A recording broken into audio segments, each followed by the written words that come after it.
എന്റെ ഓരോ നെഗറ്റീവ് കമന്റ്സിനോടുള്ള മറുപടികളാണ് ഞാൻ എന്റെ സന്തോഷത്തിലൂടെ ഞാൻ റാമിന് തീർത്തു. എന്റെ ഓരോ സന്തോഷത്തിലൂടെ ഞാൻ അതാണ് അവർക്കുള്ള മറുപടി. അല്ലാതെ അവരെ തല്ലാനോ കൊല്ലാനോ ഞാൻ പോകുന്നില്ല. നീ വിചാരിക്കുന്നത് നീ ഇപ്പൊ അങ്ങ് മുകളിൽ കയറി അങ്ങ് നിൽക്കുവാണ്. എല്ലാരും നിന്നെ അങ്ങോട്ട് വിളിക്കുന്നു ഇങ്ങോട്ട് വിളിക്കുന്നു, ഇഷ്ടംപോലെ പ്രോഗ്രാം, ഉദ്ഘാടനം എന്ന് വേണ്ട എല്ലാം. ഈ ഉണ്ടല്ലോ നീ നാട്ടുകാരെ എല്ലാം വെറുപ്പിച്ചിട്ടുണ്ടല്ലോ. നീ ഈ സമ്പാദിക്കുന്നതൊന്നും അധികം നാള് നീണ്ടു നിൽക്കത്തില്ല. നീ നോക്കിക്കോ. എന്തിനാണ് രേഷ്മ തങ്കച്ചൻ ഇങ്ങനെയുള്ള പ്രാക്കുകൾ ഏറ്റുവാങ്ങുന്നത്?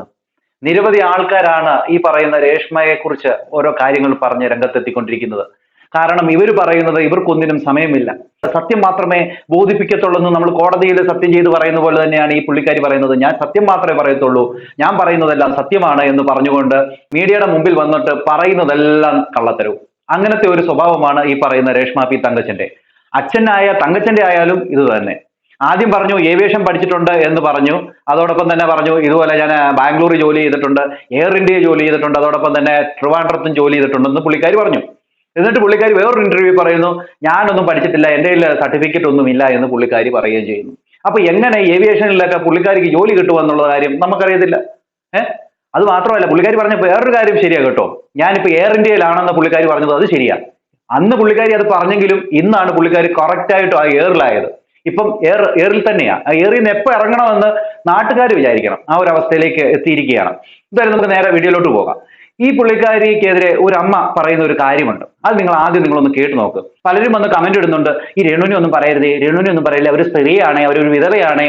അതോടൊപ്പം തന്നെ വേറൊരു അമ്മായി വന്നിട്ട് പറയുന്നത് കേട്ടു, ഇവർക്ക് എന്തോ 100 ഗ്രാം വെയിറ്റ് ഉണ്ടോ, എന്തിനാ ഇവരെന്തോ കൊന്നിട്ട് വന്നാണോ, അങ്ങനെ വന്നാണോ ഇങ്ങനെ വന്നാണോ ഇവരെ ഇങ്ങനെ പറയാനെന്നൊക്കെ പറഞ്ഞുകൊണ്ടൊരു അമ്മ വന്നായിരുന്നു, ഒരു പുള്ളിക്കാരി വന്ന് പറഞ്ഞായിരുന്നു.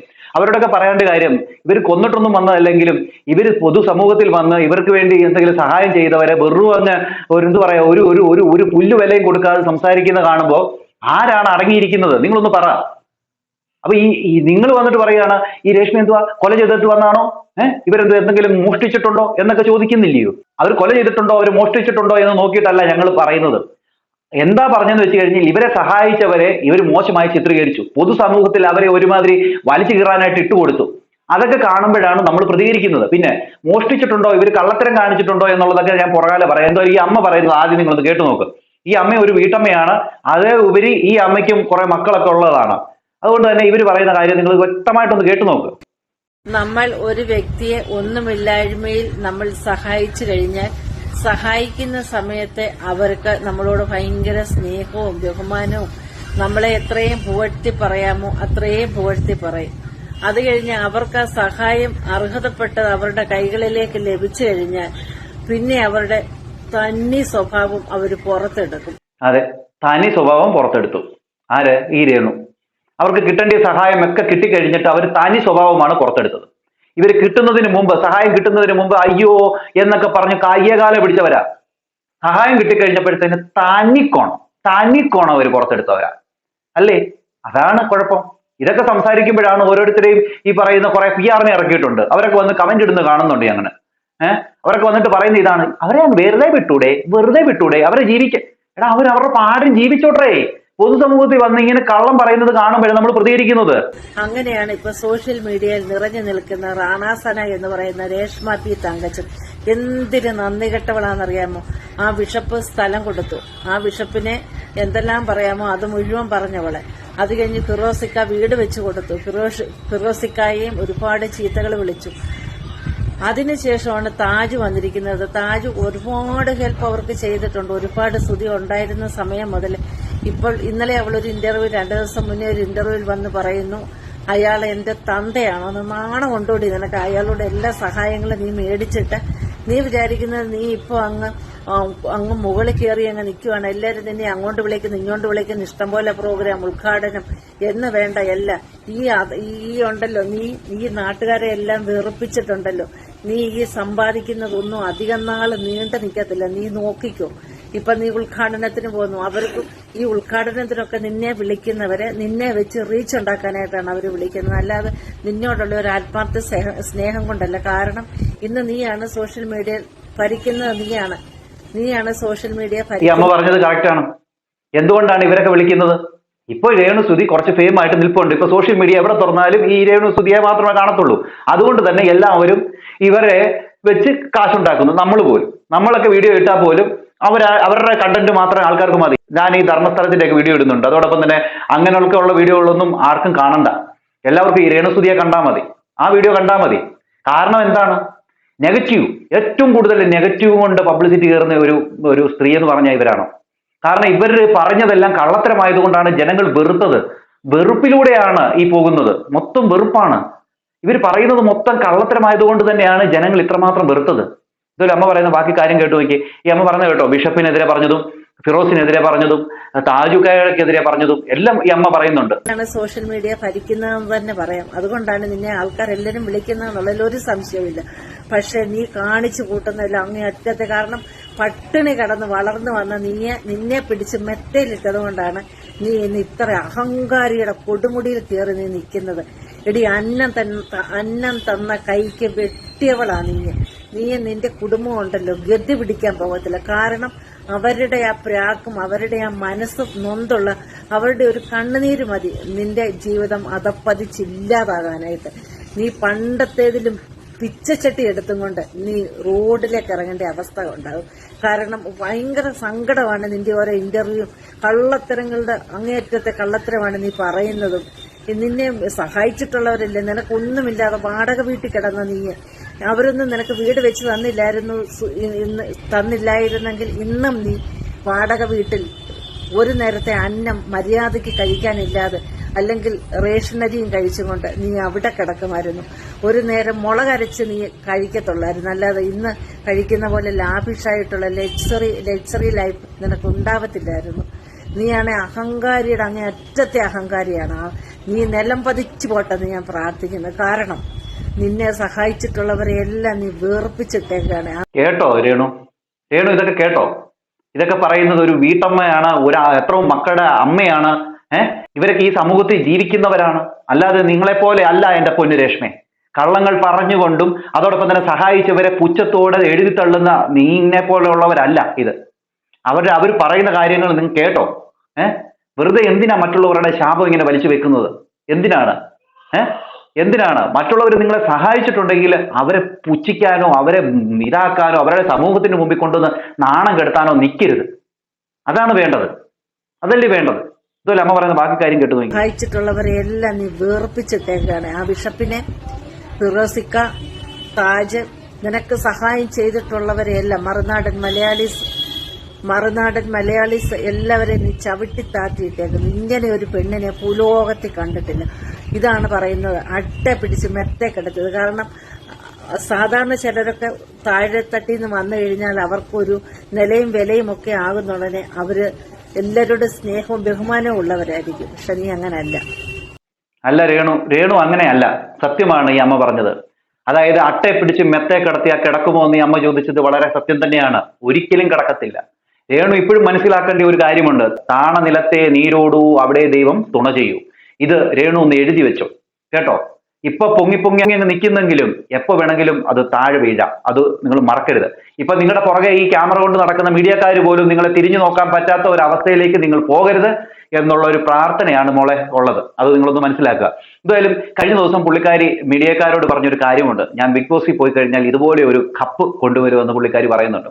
പുള്ളിക്കാരി അത് പറയുന്ന കാര്യം കേട്ടു. ബിഗ് ബോസ് കപ്പ് കൊണ്ടുവരണം. പോയിട്ട് വേണ്ടേ, പോയാ കൊണ്ടുവരാമെന്ന് നോക്കാം. ഞാനും മനുഷ്യനാണ്, എനിക്കും ഇവിടെ ജീവിക്കാനുള്ള അവകാശമുണ്ട്. ഇതൊന്ന് കയ്യിൽ കൊടുക്കാം. നിങ്ങൾക്ക് ഇവിടെ ജീവിക്കാനുള്ള അവകാശമുണ്ട്. നിങ്ങളുടെ അവകാശങ്ങളെ ഒന്നും ആരും ഇവിടെ തട്ടിക്കളഞ്ഞിട്ടില്ല. പിന്നെ നിങ്ങൾ പറഞ്ഞല്ലോ ബിഗ് ബോസിൽ പോയാൽ ഞാൻ അവിടുന്ന് കപ്പ് കൊണ്ടുവരാൻ ശ്രമിക്കാമെന്ന്. നിങ്ങൾ പോകണം, ബിഗ് ബോസിൽ പോകണം. പോയിട്ട് നിങ്ങൾ കപ്പ് കൊണ്ടുവരണം. അതെങ്ങനെയാണെന്നറിയാമോ? അത് നിങ്ങൾ എങ്ങനെയാണോ അങ്ങനെ നിന്നുകൊണ്ടും സത്യസന്ധതയോടുകൂടി നിന്ന് നിങ്ങൾ അവിടെ കളിച്ച് ജയിച്ച് കപ്പ് കൊണ്ടുവന്ന് ജീവിക്കൂ. ഒരു പ്രശ്നവുമില്ല. പക്ഷെങ്കിൽ അവിടെയും കള്ളത്തരങ്ങൾ പറഞ്ഞാണെങ്കിൽ എന്റെ പൊന്നു രേണു, പുറത്ത് നിങ്ങൾ തേഞ്ഞൊട്ടു എന്നുള്ള കാര്യത്തിൽ ഒരു സംശയമില്ല. പിന്നെ നിങ്ങളും അതോടൊപ്പം തന്നെ സ്തുതിയും ചേർന്നുകൊണ്ട് പലരുടെ കയ്യിൽ നിന്നും കാശ് വന്നിട്ട് അവരെ നിന്ന് മേടിക്കുന്ന സമയത്ത് രണ്ടുപേരും ഒരുമാതിരി സ്നേഹത്തോട് സംസാരിക്കും. വന്നിട്ട് തിരിച്ചു ചോദിക്കുന്ന സമയത്ത് അവരെ തെറി വിളിക്കുന്ന ഒരു ആറ്റിറ്റ്യൂഡ് ആയിരുന്നു നിങ്ങൾക്കുണ്ടായിരുന്നത്.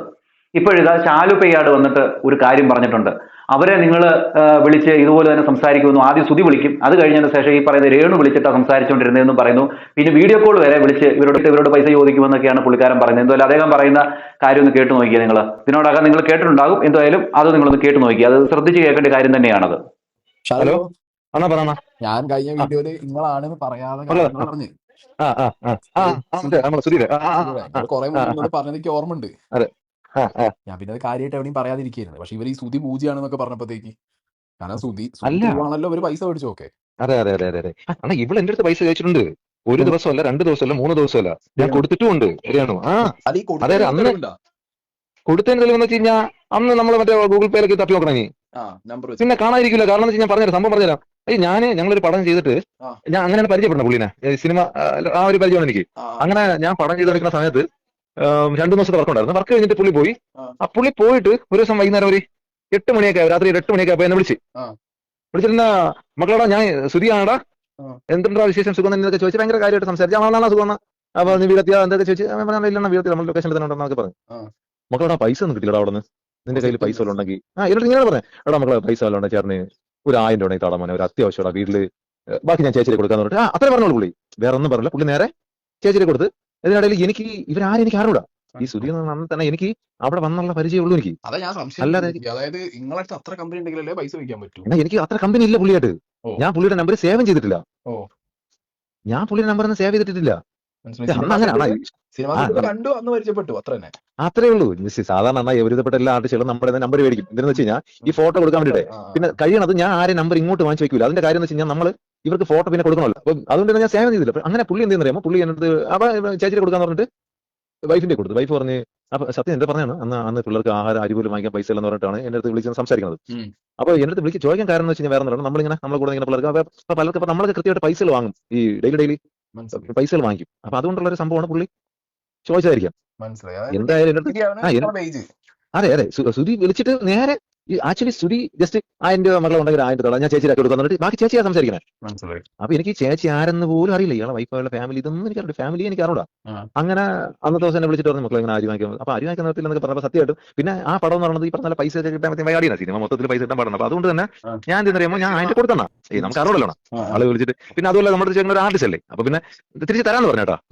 അങ്ങനെ അത് കഴിഞ്ഞിട്ട് 2 ദിവസം കഴിഞ്ഞിട്ട് ഞാൻ വീട്ടിൽ നിൽക്കുകയായിരുന്നു. വീട്ടിൽ അപ്പോഴേക്കും നമ്മൾ വീട്ടിൽ നിന്ന സമയത്ത് ഡയറക്റ്റ് വീഡിയോ കോള് വിളിച്ചിട്ട് പറഞ്ഞ് അപ്പൊ എനിക്ക് പിള്ളേരെ കാണിച്ചെന്ന് ഇവരെ ചേച്ചി മക്കളെ ഞാൻ ചേച്ചിയെ കൊടുക്കാൻ പറഞ്ഞിട്ട് അങ്ങ് കൊടുക്കുകയാണ് ചെയ്തത്. അല്ല വേറെ ഡയറക്റ്റ് ആണ്. അപ്പൊ എന്നെ പറഞ്ഞ് ഇങ്ങനെ പൈസ ഒന്നും കിട്ടിയില്ല, ചേട്ടന് വർക്കിന് പോയിട്ട് പൈസ ഒന്നും കിട്ടില്ല, ആരും ചേട്ടന് വർക്കിന് കൊണ്ടുപോയിട്ട് പൈസ കൊടുക്കുക, ചേട്ടൻ ഒരു പാവമായോണ്ട് അപ്പം എല്ലാവരും ഇങ്ങനെ ഈ പാവമാണെന്നൊക്കെ പറഞ്ഞിട്ട് ഈ പൈസ കൊടുക്കില്ല, എല്ലാവരും പറ്റിക്കുന്നൊക്കെ പറഞ്ഞേട്ടാ.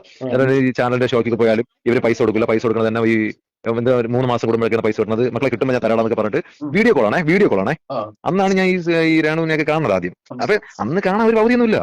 മീൻസ് അങ്ങനെല്ലാം പറഞ്ഞ ഒരു ഇരുട്ടത്ത് ഒരു ഫുള്ള് അങ്ങനെ ഒരു ഡാർക്ക് മൂഡിലാണ് രാത്രി വിളിച്ചിട്ട് അപ്പോഴുള്ള പറഞ്ഞത് എനിക്ക് വീഡിയോ കാണിച്ചു തന്നു. വീട് മറ്റേ അതിനകത്ത് കാണിച്ച് അരിയും സാധനങ്ങളൊന്നും ഇല്ല എന്നൊക്കെ പറഞ്ഞിട്ട് അന്ന് ഞാൻ പൈസ കൊടുത്തന്നാ. അന്ന് ഞാൻ കൊടുത്തു. പിന്നെ ഇത് സ്ഥിരം പരിപാടിയായി. എങ്ങനെ എന്നെ ഒരു 7 പ്രാവശ്യം വിളിച്ചിട്ടുണ്ടെന്നാ. അണ്ണാ ഞാൻ ആദ്യം ഒരു 3-4 പ്രാവശ്യം കൊടുത്തു. അപ്പോൾ നമ്മളെ മനസ്സിൽ അല്ല, അല്ലെങ്കിൽ ഈ 1000, 500 അത് നമ്മളെ സംബന്ധിച്ച് അതൊരു വിഷയമല്ലല്ലോ. അങ്ങനെയല്ല, ആ സമയത്ത് നമ്മൾ നല്ല വർക്ക് എടുത്ത് സമയമല്ലേ, ഇഷ്ടംപോലെ വർക്കുള്ള സമയമല്ല. അപ്പൊ ഇതൊന്നും ഞാൻ ശ്രദ്ധിക്കണേ ഇല്ല. അത് കഴിഞ്ഞ് കുറെ കഴിഞ്ഞിട്ട് ഇവര് പിന്നെ അടുപ്പിച്ച് ചോദിക്കാൻ തുടങ്ങി. മനസ്സിലായില്ലേ? ഇവര് തന്നെ എന്നെ വിളിക്കാൻ തുടങ്ങി. ഇങ്ങനെ ഫോണിൽ തന്നെ കേട്ടാ. അവരെ ഫോണിൽ തന്നെ വിളിച്ചിട്ടേ ഇല്ല. ഇങ്ങനെ ഫോണിൽ തന്നെ വിളിച്ചിട്ട് മക്കളെ ഇത് ഈ സാധനം വാങ്ങിക്കാന്നുള്ള രീതിയിൽ, അതായത് എന്ത് സാധനം എന്തെങ്കിലും സാധനം വാങ്ങിക്കാനേ മനസ്സിലായി അങ്ങനെ ചോദിച്ചു തുടങ്ങി. അപ്പൊ ഞാൻ പിന്നെ ഞാൻ 1-2 പേരെടുത്ത് ഞാൻ വിളിച്ച് ചോദിച്ചു. ഇവരെ കൂട്ടുകാരന്മാർ തന്നെ നമ്മൾ കമ്പനിയൊക്കെ ഉള്ള പലരും ഉണ്ടല്ലോ. ആണ് ഇവരെ കൂടെയുള്ള മിമിക്രി ആർട്ടിസ്റ്റുകളൊക്കെ ഇത് ചോദിച്ചു കഴിഞ്ഞാൽ അവരെല്ലാം പറയും. എല്ലാവരും ഈ പറഞ്ഞ അനാവശ്യ വിഷയങ്ങളോട്ട് പോകണ്ടെന്ന് വിചാരിച്ചിട്ട് പറയാത്തതായിരിക്കാം. പിന്നീടാണ് ഞാൻ അറിഞ്ഞാ എന്റെ അസിസ്റ്റന്റിന്റെ അടുത്ത് വരെ വിളിച്ച് പൈസ വെച്ചിരിക്കണ. ഞാൻ കൊടുത്തതിന് ശേഷം എന്റെ അസിസ്റ്റന്റിനെ വിളിച്ചിട്ട് അവന്റെ 500 രൂപ വാങ്ങിച്ചിരിക്കുന്നത്. ഇവര് പണ്ടേ ഉടായിപ്പാ. അതായത് ഇവര് പണ്ടേ ഈ പൈസയൊക്കെ ആണ് ആ ഒരു 2 ആഴ്ച തീരം വിളിയായിരുന്ന. കേട്ടല്ലോ, ചേട്ടനൊരു പാവമാണ്, ചേട്ടന് വർക്കിന് പോയിട്ട് ആരും പൈസ ഒന്നും കൊടുക്കുന്നില്ല എന്നൊക്കെ പറഞ്ഞുകൊണ്ട് സംസാരിച്ചത് രേണുവാണ്. രേണു എന്ന് ഈ സുധിയുടെ ജീവിതത്തിലേക്ക് കടന്നു വന്നു അന്ന് തൊട്ട് ഈ സുധിയുടെ ജീവിതം ഒരുമാതിരി കോഞ്ഞാട്ടയായെന്നുള്ള കാര്യം ഏതാണ്ടൊക്കെ നമുക്ക് ഉറപ്പിക്കാം. അതാണ് ഇപ്പൊ പുറത്തു വരുന്ന ഓരോ വോയിസിൽ നിന്നും നമുക്ക് മനസ്സിലാകാനായിട്ട് സാധിക്കുന്നത്. അതേപോലും ഇപ്പൊ പുറത്തു വന്ന വേറൊരു വാർത്ത എന്ന് പറഞ്ഞാൽ കിച്ചുവിനെ കുറിച്ചാണ്. കിച്ചുവിനെ കുറിച്ച് ഞാൻ എന്തുകൊണ്ട് ചെയ്യുന്നില്ലെന്ന് വെച്ച് കഴിഞ്ഞാൽ അവനെ കുറിച്ച് നമുക്ക് ചെയ്യേണ്ട കാര്യമില്ല. അതൊരു ചെറിയ ഇറക്കനാണ്, അവൻ ജീവിക്കട്ടെ. കാരണം അവന്റെ പേരോ അവന്റെ ഈ കാര്യങ്ങളോ അവന്റെ എന്താണ് കേസെന്നൊന്നും പൊതുസമൂഹം അറിയാതെ പോകുന്നത് നല്ലത്. അത് എന്ത് ചെയ്യണമെന്ന് വെച്ചാൽ അത് രേണുവിന്റെ കയ്യിലെ തെറ്റാണ്. രേണു ഈ കുഞ്ഞിനെ ചേർത്ത് പിടിച്ച് അവനെ വളർത്തേണ്ട ഉത്തരവാദിത്വം രേണുവിനാണ്. ഈ രേണുവിന്റെ തന്നെ ഒരു കൂട്ടുകാരിയാണ് നിമിഷ ബിജു. ഈ പുള്ളിക്കാരിയുടെ കൂട്ടുകാരിയാണ്. ഈ കൂട്ടുകാരി തന്നെ വന്ന് പറയുന്നുണ്ട്, അതായത് ഋതപ്പനെ നോക്കാൻ ഇവർക്ക് സമയമില്ല എന്ന് പറയുമ്പോൾ ഈ നിമിഷ ബിജു പറയുന്ന ഒരു കാര്യമുണ്ട്, ആ കുഞ്ഞിനെ ഇങ്ങ് തന്നേക്കൂ, ഞാൻ നോക്കാമെന്നാണ്. ഇപ്പൊ ഈ നിമിഷം എന്തിനു വന്നു എന്ന് എനിക്കറിയത്തില്ല. ഇവർ തമ്മിൽ ഭയങ്കര കൂട്ടായിരുന്നു, ഇതിന്റെ ഇടയ്ക്ക് ഒന്ന് പിണങ്ങിയെന്ന് പറയുന്നത് കേട്ടു. പക്ഷെ ഇപ്പൊ വന്നിട്ട് ഈ രേണുവിനെതിരെയായിട്ടാണ് വർത്തമാനം പറയുന്നത്. അപ്പൊ അത് നിങ്ങളൊന്ന് ജസ്റ്റ് വേണമെങ്കിൽ ഒന്ന് കേട്ടു നോക്ക് ആ ഒരു പറയുന്ന കാര്യം. ഞാൻ ഈ ലാസ്റ്റ് ഇപ്പൊ കൊച്ചിന്റെ ഒരു കാര്യം പറഞ്ഞായിരുന്നു, കൊച്ചിനെ നോക്കാൻ നേരമില്ല, ആര് നോക്കും എന്നൊരു പറഞ്ഞായിരുന്നു. അപ്പൊ ഞാൻ പറഞ്ഞു അവളെ കൂട്ടുകാരി എന്ന നിലയ്ക്ക് ഞാൻ നോക്കാൻ റെഡിയാണ് കൊച്ചിനെ നോക്കാൻ. ഞാൻ പൂർണ്ണ മനസ്സായി. ഞാൻ മാത്രമല്ല, എന്റെ മോളാണ് എന്നെ വിളിച്ച് പറഞ്ഞത്. ഞങ്ങൾ വീട്ടിൽ ഇങ്ങനെ സംസാരിച്ചപ്പോൾ മോള് പറയാം, അമ്മയുടെ കൂട്ടുകാരിയല്ലേ രവി ചേച്ചി, ചേച്ചി എന്തൊക്കെ ഇതെന്ന് പറഞ്ഞു. ഇതെന്താ കൊച്ചിന്റെ കാര്യമൊക്കെ പറയുന്ന അമ്മ അവനെ എടുത്തോളൂ, അമ്മ നോക്കിക്കോളാം. ഒരിക്കലും ഒരു അമ്മ എന്ന നിലയ്ക്ക് ഞാൻ പറയുന്നു, എത്ര തിരക്കെന്നല്ല തിരക്കിന്റെ. ഇപ്പം നയൻതാര വരെ മക്കളെ അവർക്ക് എന്താ പറയാ ഡെലിവറി കഴിഞ്ഞിട്ടില്ല എങ്കിൽ ഞാൻ പിള്ളേരെ അടുത്ത് പിള്ളേരെ നോക്കാണ്. ആ പിള്ളേർക്ക് വേണ്ടി സമയം അത് അവർ മാറ്റി വെക്കണം. അതുപോലെ തന്നെ സണ്ണി ചേച്ചി അതുപോലെ തന്നെ 2 പിള്ളേരുണ്ടായിട്ട് വേറെ ഒരു കൊച്ചിനെ ദത്തെടുത്ത് നോക്കിയിരിക്കുന്നു. അപ്പം അത്രയും തിരക്കുള്ള ആൾക്കാരാണ് അവര്. അപ്പൊ എന്നെ സംബന്ധിച്ച് എനിക്ക് വലിയ തിരക്കൊന്നുമില്ല. ഞാനിപ്പോൾ എന്റെ കുടുംബത്തിന് വേണ്ടി ഒരു വലിയ കൊടുക്കുന്ന വ്യക്തി ഞാൻ. അതുകൊണ്ട് എനിക്ക് 2 മക്കളുണ്ട്. അതിന്റെ കൂടെ തന്നെ എനിക്ക് ഋതപ്പനെ ഒരു മണി ഞാൻ സീരിയസ് ആയിട്ട് പറഞ്ഞാണ് കേട്ടോ. അതിനുശേഷം ഇവരെന്നെ വിളിച്ചു. അപ്പൊ ഞാൻ ലൈവിലായി. ഇവർ പറയുന്നത് കേട്ടല്ലോ, ഋതപ്പനെ കൊണ്ടുത്താൻ ഞാൻ നോക്കിക്കൊള്ളാം എന്നാണ് ഇവർ പറയുന്നത്. അതിനോടൊപ്പം തന്നെ ഇവർ പറയുന്ന വേറൊരു കാര്യമുണ്ട് നയൻതാരയെ കുറിച്ച്. നയൻതാര പ്രസവിച്ചില്ലെങ്കിലും അവരും 2 കുഞ്ഞുങ്ങളെ വളർത്തുന്നുണ്ട്. ഇത്ര തിരക്കുള്ള ഒരു നടിയാണ് എങ്കിൽ പോലും ആ കുഞ്ഞുങ്ങളെ അവർ വളരെ കൃത്യമായിട്ട് നോക്കുന്നുണ്ടെന്ന് അവർ പറയുന്നു. പക്ഷെങ്കിൽ ഇവിടെ രേണുവിന് മാത്രം സമയമില്ല, കുഞ്ഞുങ്ങളെ നോക്കാനുള്ള സമയമില്ല. അധ്വാനിക്കുകയാണ്. അധ്വാനിച്ചോ, ഇവർ അധ്വാനിച്ചാൽ മാത്രമേ നിങ്ങളുടെ കുടുംബം പോറ്റാൻ പറ്റത്തുള്ളായിരിക്കാം. എങ്കിൽ പോലും ഈ കുട്ടികളോട് ഒരു സ്നേഹം കാണിക്കണമെന്ന് പറഞ്ഞു വെക്കുകയാണ് എൻ്റെ പൊന്നു രേണു. ചുമ്മാതെ വന്ന് പൊതുസമൂഹത്തിന്റെ മുമ്പിൽ എൻ്റെ കുഞ്ഞുങ്ങളെ നിങ്ങൾ നോക്കിക്കോ എന്ന് പറഞ്ഞ് തള്ളി വിടുമ്പോൾ അത് നല്ലൊരു ഇതായിട്ട് തോന്നുന്നില്ല. അതുകൊണ്ടാണ് ഓരോ വീട്ടമ്മമാരും വന്നിട്ട് കാര്യങ്ങൾ പറയുന്നത്. അതോടൊപ്പം തന്നെ നിങ്ങളെ സഹായിച്ചവരെയൊക്കെ ഇങ്ങനെ നിന്ദിക്കുന്ന രീതിയിലേക്ക് വർത്തമാനം പറയരുത്. അവരുടെയൊക്കെ പ്രാക്ക് കിട്ടിക്കഴിഞ്ഞാൽ പിന്നെ വല്ല രക്ഷയുണ്ടോ? അത് നിങ്ങളൊന്ന് മനസ്സിലാക്കുക. എത്ര പറഞ്ഞു കൊടുത്താലും മനസ്സിലാവത്തില്ല, വീഡിയോ കാണത്തില്ലെന്നൊക്കെയാണ് പറയുന്നത്. പിന്നെ ഈ ആരാണ്ട് പോയി ചെവിക്കകത്ത് ശുശുശു പറയത്തില്ലേ, ആ ശുശുശു പറയുന്നവരെങ്കിലും ഈ വീഡിയോ കാണുന്നുണ്ടെങ്കിൽ ഒന്ന് പോയി ബുദ്ധി പറഞ്ഞു കൊടുക്കേണ്ട പൊന്നാൾക്കാരെ.